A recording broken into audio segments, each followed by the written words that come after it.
Puso. Kagagaling ko lang po ng Hong Kong. At talaga namang ang sarap ng street food doon. Kung cravings ang Chinese food, no need na.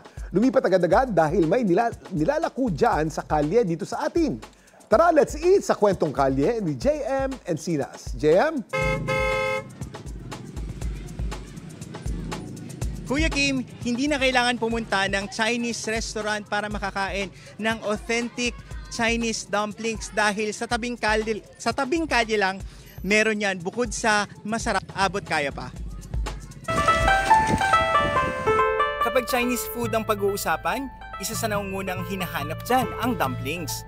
Sa Taguig City, makakabili na raw niyan sa tabing kalye. Gamit ang bisikleta, inilalako ng Chinese national na si Tony ang kanyang authentic Chinese dumplings. Ang negosyong ito, sinimulan ni Tony noong 2021 sa kasagsagan ng pandemic at ang recipe nagmula pa raw sa kanyang hometown, mula sa Shandong province sa China, kung saan sikat ang dumplings. Because this one is very popular in China, in my hometown, so I think it would be a good idea to start this business. That's why we got started. Halos 5 taon nang naninirahan sa Pilipinas si Tony kasama ang kanyang Pinay na asawa na si Nobi.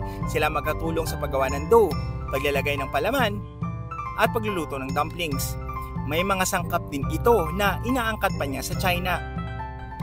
Kapag nakaluto na, sisimulan na ni Tony ang pag-iikot gamit ang bisikleta. Chinese dumpling! At kahit saan siya pumwesto, aba, talaga namang mabili. Try to make it better day by day, week by week. Masarap siya.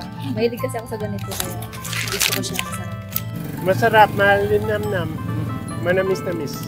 Yung texture ng banya magkahalong malambot at malutong at napakarami nung laman niya sa loob. Mabibili ito sa halagang 20 pesos lang, pero kapag 5 ang binili nyo, libre pa isa.